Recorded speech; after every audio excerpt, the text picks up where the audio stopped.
ನಿರ್ಮಲಾ ನಿರ್ಮಲಾ ಹಾ ನಾನೇ ಅಲ್ಲ ರೀ ನನಗೆ ಊರು ಮುಂದಿನ ಹೊಲಕ್ಕೆ ಬುತ್ತಿ ತರಬೇಕೆಂದು ಹೇಳಿ ಬೇರೆ ಹೊಲಕ್ಕೆ ಹೋಗಿ ನನ್ನನ್ನು ತಿರುಗಾಡಿಸಿದ್ರಲ್ಲ ಯಾಕೆ? ಅದೊಂದು ದೊಡ್ಡ ಕತೆ ನಿರ್ಮಲಾ. ಊರು ಮುಂದಿನ ಹೊಲದಲ್ಲಿ ಅತಿಯಾದ ಮಳೆಯಿಂದ ಒಡ್ಡು ಕೊಚ್ಕೊಂಡು ಹೋಗಿತ್ತು. ಅದರ ಗೌಡರ ಹೊಲದಲ್ಲಿ ಜಾಲಿ ಮರಗಳು ಬಿತ್ತಲಿಕ್ಕೆ ತೊಡರಾಗಿದ್ದವು. ಅವನ್ನೆಲ್ಲಾನು ಕಡ್ದು ಹಾಕಿ ಬಂದೆ. ಒಳ್ಳೆ ಕೆಲಸ ಮಾಡಿದ್ದೀರ. ಅಲ್ಲ ರೀ ಇಷ್ಟು ವೇಳೆ ಆದ್ರೂ ಹಸುವೆಯಾದ ಪರಿವೆಯನ್ನ ನಿಂತು ಬನ್ನಿ ಊಟ.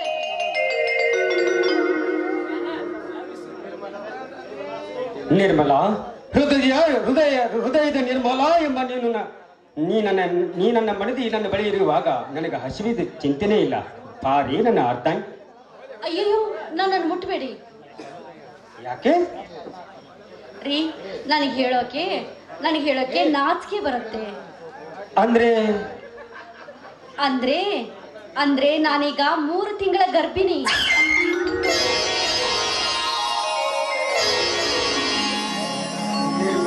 ನಿರ್ಮಲಾ ಮದುವೆಯಾಗಿ 24 ವರ್ಷ ಗತಿಸಿ ಈ 2 ಪತ್ತು ಮುಗಿದ ನಂತರ ಮತ್ತೆ ನಾನು ತಂದೆಯಾಗುತ್ತಿದ್ರೆ ಈ ನನ್ನ ಆನಂದಕ್ಕೆ ಪಾರವೇ ಇಲ್ಲ. ನೀ ನನ್ನ ಸತಿ ಸದ್ಗುಣವತಿ, ನನ್ನ ವಂಶದ ಜ್ಯೋತಿ ಬೆಳಗಿಸ್ತಿರುವ ನೀ ನನ್ನ ಬೆಳೆದಿಂಗಳ ಬಾಲೆ. ಬಾ ಬಾ ಈ ಸತ್ತ ಸಮಯದಲ್ಲಿ ಕೂಡಿ ಹಾಡುವ.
ಗುಣವಂತ ನಿಲ್ಲು.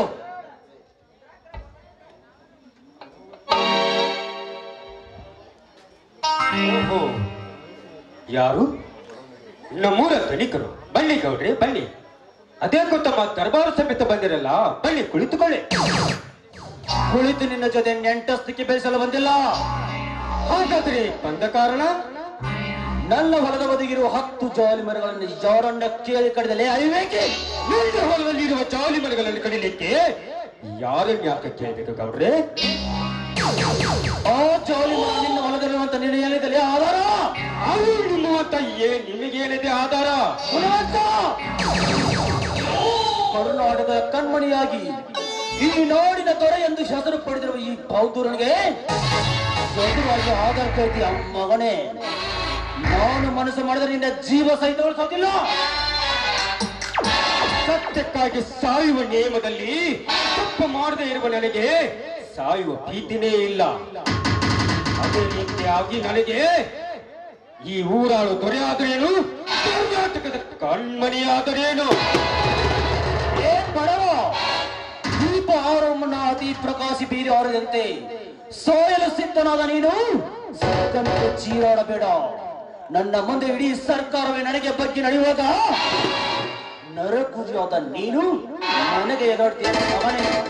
ಬೆಂಕಿ ಅಪ್ಪನೇ ಅಲಿಗೌಡ, ಸಾಯಲು ಸಿದ್ಧನಾದ ಈ ಕುರಿಗೆ ತೋರಿಸು ನಿನ್ನ ಕತ್ತಿ ಕರಾಮತ್ತನ್ನು.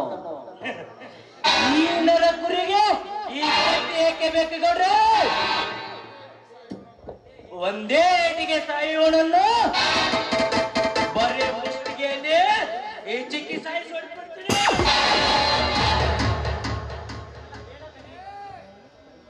ಬೇಡ ದನಿಕರೇ ಬೇಡ. ನನ್ನ ಗಂಡ ತಪ್ಪು ಮಾಡಬಹುದು. ಇದೊಂದು ಸಲ ದೊಡ್ಡವರಾದ ನೀವು ದೊಡ್ಡ ಮನಸ್ಸು ಮಾಡಿ ನನಗೆ ಪತಿ ಭಿಕ್ಷೆ ಕೊಡಿ. ನಿಮ್ಮ ಕೈ ಮುಗಿದು ಕೇಳಿಕೊಳ್ಳುತ್ತೀನಿ. ಕಣ್ಣೀರನ್ನೇ ಕಡವಾಗಿ ಹರಿಸುವ ಈ ಬೆಂಕಿ ಅಪ್ಪನಿಗೆ ಕರುಣೆ ಅನ್ನುವ ಶಬ್ದವೇ ಗೊತ್ತಿಲ್ಲ. 10 ಜನರನ್ನು ಬರೀ ಮುಷ್ಟಿಗೆಯಲ್ಲಿ ಹೆಚ್ಚಿಗೆ ಸಾಯಿಸುವ ಈ ಬೆಂಕಿ ಅಪ್ಪನಿಗೆ ಉಂಟು. ಲೇ ಬಲಗೈ ಬಂಟ ಬರೇ ಹಿಂಗ ಒದರುತ್ತಾವಾದ್ರ ಮುಂದ ಇದು ಗೌಡ್ರಿಗೆ ಬಹಳ ತ್ರಾಸಕತಿ ಕೆಲಸ. ಯಪ್ಪ ಗುರುವೇ ಶಂಭುಲಿಂಗ, ಯಾವ ಲಿಂಗದ ಮಧ್ಯೆ ನನಗೆ ಸರ್ವಂ ಬೇಕಾಗಿಲ್ಲ. ನನಗೆ ಬೇಕು ಜೀವನ ಸರ್ವ ವಂಶದ ರಕ್ತ. ಈತನ ರಕ್ತಕ್ಕಾಗಿ ಕಾತರಿಸಿ ಕುಳಿತಿರುವ ಈ ಗುಂಡಿಗೆಗೆ ಜೀವನ ಗಂಡದೇ ಬೇಕು. ಬೇಡಿ ಗೌಡ್ರಿ ಬೇಡಿ. ನಾನೊಬ್ಬಳು ನಿಮ್ಮ ಮಗಳಾಗಿ ನಿಮಗೆ ಶರಗುಡ್ಡೆ ಬೇಡಿಕೊಳ್ಳುವೆ. ನನ್ನ ಗಂಡನ ಪ್ರಾಣ ತೆಗೆಯಬೇಡಿ ಗೌಡ್ರೆ. ನಿಮ್ಮ ಕಾಲಿಗೆ ಬಿದ್ದು ಬೇಡಿ. ಹಾಗಾದ್ರೆ ನಿನ್ನ ಸಹೋದರರು ನನ್ನ ಗಂಟೆಗೆ ಯಾರು ಬರಬಾರ್ದು. ನೀ ನೋಡ್ಕೋತೀಯಾ? ನನ್ನ ಆತ್ಮ ಸಾಕ್ಷಿಯಾಗಿ ನೋಡ್ಕೊಳ್ತೀನಿ. ಯಸ್, ಹೋಗ್ತೀವಿ. ಹೋಗೋಕೆ ಮುಂಚೆ ಒಂದು ಮಾತು ಹೇಳ್ತೀನಿ, ನೀನು ಸರಿಯಾಗಿ ನೆನಪಿಟ್ಕೋ. शीशे का घर है तेरा, पत्थर का दिल है मेरा. एक बार मेरा दिल उड़े तो तेरा शीशे का घर हो जाएगा. यस.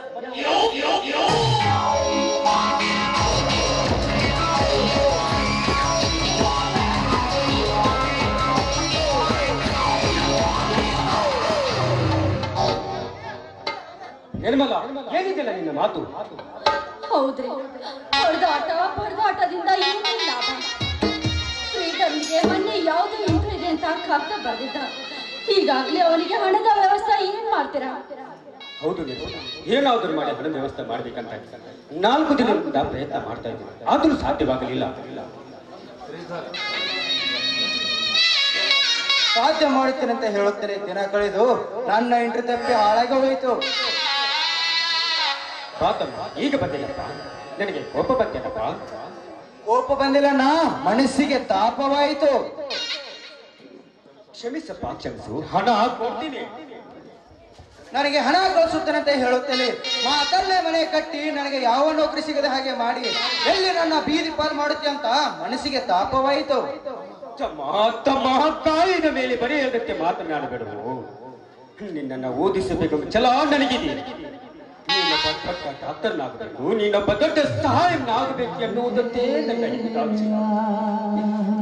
ಇಲ್ಲಪ್ಪ, ನಿನಗೆ ಹಣ ಕಳಿಸುವ ಸಲುವಾಗಿ ಕೇಳದೆ ಹತ್ತಿರ 4 ದಿನದಿಂದ ಪ್ರಯತ್ನ ಮಾಡಿ. ಅದಾದ್ರೂ ಕೂಡ ನನ್ನ ತಮ್ಮ ಸತ್ಯವಂತ ದುಡಿಮೆ ಮಾಡಿದ ಹಣವನ್ನು ತರ್ತಂತೆ ಹೇಳಿ ಹೋದವನು ಇನ್ನೂ ಮನೆಗೆ ಬಂದಿಲ್ಲ. ಅದಾಗಿ ಕೂಡ ಮನೆಯಲ್ಲಿರುವ ಜೋಳವನ್ನಾದ್ರೂ ಮಾರಿ ನಿನಗೆ ಹಣ ಕಳಿಸಬೇಕಂದ್ರೆ ಮಾರ್ಕೆಟ್ನಲ್ಲಿ ರೇಟ್ ಇಲ್ಲ. ಹೀಗಾಗಿ ವಿಳಂಬವಾಗಿದೆ, ಕ್ಷಮಿಸಪ್ಪ. ಹೌದಪ್ಪ, ನಿನಗೆ ಹಣ ಕಳಿಸಿಕೊಡ್ಬೇಕಂದ್ರೆ ಒಂದ್ರ ಮೇಲೊಂದು ಅಡೆತಡೆ ಉಂಟಾಗಿ ಹಣ ಕಳಿಸೋದಾಗ್ಲಿಲ್ಲ. ಇರ್ಲಿ, ಮೊದಲು ಡ್ರೆಸ್ ಬದಲಾಯಿಸಿ ಊಟ ಮಾಡುವಂತೆ ಬಾರಪ್ಪ. ನನಗೆ ಅಪ್ಪ ಅಮ್ಮ ಇದ್ರೆ ಈ ಸ್ಥಿತಿ ಬರ್ತಿದ್ದಿಲ್ಲ. ನನಗೆ ಇನ್ನು ಶಾಲೆನೇ ಬೇಕಾಗಿಲ್ಲ. ಬೇಡಪ್ಪ ಬೇಡಪ್ಪ, ಮಾತನಾಡ್ಬೇಡು. ನೋಡಪ್ಪ, ನಿನಗೆ ಈ ಮಾರುದೇಶನ ಸಾಕ್ಷಿಯಾಗಿ ಹೇಳ್ತಿದ್ದೇನೆ. ನಿನಗೆ ಶಾಲೆಗೆ ಕಳಿಸಬೇಕನ್ನೋ ನನ್ನ ಆಸೆ ಇದೆ. ಹಾ, ತೆಗೆದುಕೋ ಈ 2 ಒಲಿ ಬಂಗಾರವನ್ನ. ಇದನ್ನ ಮಾರಿ ಆದ್ರೂ ನಿನ್ನ ಕೆಲಸವನ್ನ ಸಾಧಿಸ್ಕೊಪ್ಪ. ನಿನ್ನ ಕಾಲಿ ಅಣ್ಣ, ಈ ನಿನ್ನ ತಮ್ಮ ತಿಳಿಯದೆ ಏನಾದರೂ ಮಾತನಾಡಿದರೆ ಈ ರೀತಿ ಕಾಲಿಗೆ ಬೀಳೋದೆ, ಈ ರೀತಿ ನಿನ್ನ ಮನಸ್ಸಿಗೆ ತಾಪ ಮಾಡಿಕೊಂಡರೆ ನನಗೆ ನೌಕರಿ ಅವಶ್ಯಕತೆ ಇಲ್ಲನಾ? ನೌಕರಿ ಅವಶ್ಯಕತೆ ಇಲ್ಲ. ಅವಶ್ಯಕತೆ ಇದೆ ತಮ್ಮ. ಬಲಿಷ್ಠವಾದ ಈ ಭಾರತ ರಾಷ್ಟ್ರದಲ್ಲಿ ಭುಗಿಲೆತ್ತಿರುವ ಭ್ರಷ್ಟಾಚಾರ ಮತ್ತು ಲಂಚ ಸಾಮ್ರಾಜ್ಯದ ಕಡೆ ಕೊಂಚ ತಿರುಗಿ ನೋಡಿದರೆ ಅದನ್ನೆಲ್ಲ ಇಂಚಿಂಚಾಗಿ ಕತ್ತರಿಸಬೇಕೆನ್ನುತ್ತದೆ. ಅಷ್ಟೇ ಅಲ್ಲ, ದಿನನಿತ್ಯ ನಡೆಯುವ ಕೊಲೆ ಸುಲಿಗೆ ಕಳ್ಳ ವ್ಯಾಪಾರವನ್ನೆಲ್ಲ ನೋಡಿದರೆ ನಮ್ಮಂತ ಯುವಕರಿಗೆ ನಾಚಿಕೆ ಬರುವಂತಾಗಿದೆ. ಅದನ್ನೆಲ್ಲ ನೀ ಬಗ್ಗು ಪಡೆದು ದಿಗ್ಗಜರಾಗಿ ಮೆರೆಯುವ ವಜ್ರೇಗೌಡನಂತವರಿಗೆ ಹುಲಿಯಾಗಿ ಅಧಿಕಾರಸ್ಥರಪ್ಪ. ತೆಗೆದುಕೋ ಈ 10,000 ಹಣವನ್ನು. ಅಣ್ಣ, ನಿನ್ನಲ್ಲಿ ಇಷ್ಟೊಂದು ಹಣ? ಅದನ್ನೆಲ್ಲ ಕೇಳಬಾರದು. ಅತ್ತಿಗೆ, ತಮ್ಮನ ಸುಟ್ಕೇಸಲ್ಲಿ ಈ ತಾನೇ ಬರಿಗೆಯಿಂದ ಬಂದಿದ್ದಾನೆ. ಈಗೇನಾಗಿದೆ ಅತ್ತಿಗೆ? ಶ್ರೀಧರ್, ಹಾಗೆ ಹೋಗಿ ಮುಂದಿನ ಇಂಟರ್ವ್ಯೂ ಪಾಸ್ ಆಗಿ ಈ ಮನೆ ಅಣ್ಣ ಅತ್ತಿಗೆರ ಹೆಸರುತ್ತಾರಪ್ಪ. ಇವರನ್ನು ಈ ಹೃದಯದಲ್ಲಿ ಇಟ್ಟುಕೊಂಡಿದ್ದೇನೆ. ನಿಮ್ಮನ್ನು ಪಡೆದುಕೊಂಡ ಈ ಸಂತೋಷಕ್ಕೆ ಪಾರವೇ ಇಲ್ಲ. ಈ ಮನೆ ಕೀರ್ತಿ ತರುತ್ತೇನೆ. ಈ ಸಂತೋಷಕ್ಕೆ ಒಂದು ಹಾಡನ್ನು ಹಾಡಿರಪ್ಪ.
ಅತ್ತಿಗೆ ತಯಾರಿಸಿದ ಪ್ರಸಾದಕ್ಕೆ ಬನ್ನಿಪ್ಪ.